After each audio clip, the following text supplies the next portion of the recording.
Penguin Random House Audio presenta Operaciones Secretas de la Policía Federal de J. Jesús Esquivel. Narrado por René García. Introducción.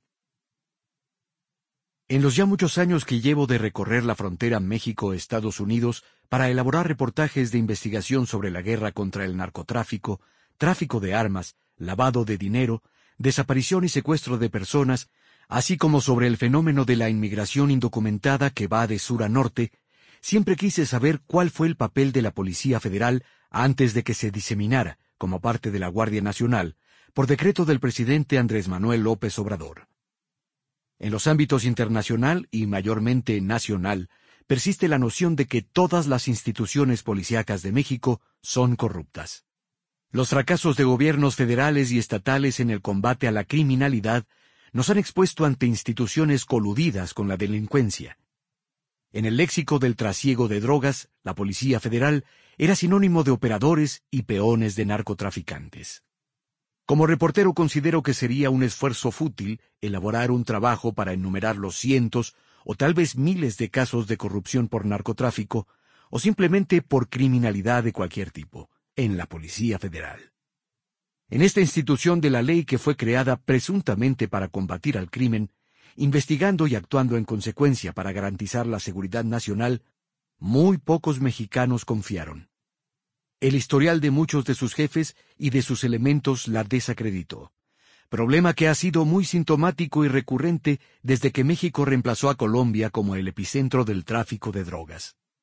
Aunado a lo anterior, la corrupción de instituciones policíacas y funcionarios públicos por narcotráfico se auspicia casi de manera natural por la gigantesca e interminable demanda de narcóticos en la sociedad estadounidense, y que en varios países de Europa crece a niveles extraordinarios. La desastrosa lucha militarizada contra los cárteles del narcotráfico que se gestó durante el sexenio de la muerte de Felipe Calderón y las teatrales operaciones que montó su secretario de Seguridad Pública, Genaro García Luna, actualmente encarcelado en Brooklyn, Nueva York, acusado por la administración gubernamental estadounidense de ser presunto operador y facilitador de actividades ilícitas del cártel de Sinaloa desde el gobierno federal mexicano, fueron el acabose para la reputación de los policías federales. Impotentes, fuimos testigos en ese sexenio, y también en el que encabezó Enrique Peña Nieto, de la escalada de corrupción por narcotráfico que cubrió y sigue cubriendo a las agencias y las instituciones de seguridad del Estado. Andrés Manuel López Obrador, que llegó a la presidencia con la promesa de desmilitarizar la guerra contra los cárteles y contra el crimen organizado, fundó la Guardia Nacional y en ella fusionó a la Policía Federal. A mitad del sexenio de AMLO, su política de abrazos, no balazos, no ha dado el resultado pretendido. En el país se siguen contando por miles las ejecuciones, las desapariciones, las extorsiones y los secuestros ligados al crimen organizado, a pesar de la creación de la Guardia Nacional y de la militarización de la expolicía federal, aunque lo niegue el presidente. De esto justo se desprende que la sociedad desconfíe de organismos que presuntamente se dedican a defendernos, como la Policía Federal. El miedo a morir tirados sobre un charco de sangre intentando parar al narcotráfico que enriquece y envilece a jefes como García Luna, hizo de la desaparecida Policía Federal un caldo de cultivo de elementos al servicio de los cárteles que además remuneran mejor y con dólares a sus personeros.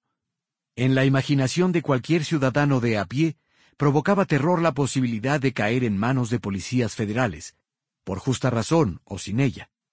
Lo primero que venía a nuestra mente era el pavor de vernos sometidos a torturas infrahumanas en interrogatorios que violan cualquier protocolo de derechos humanos. Todo para admitir, en muchos casos, la culpabilidad de delitos cometidos por terceros o exagerar los perpetrados por ciertos detenidos.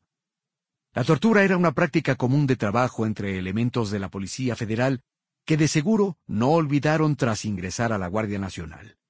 Esta acción inconstitucional y reprobable en el ámbito global siempre fue negada por la institución y los gobiernos en turno. No obstante, es un hecho que se puede verificar con miles de casos de violaciones a los derechos humanos investigados y documentados por organizaciones Sample complete. Ready to continue?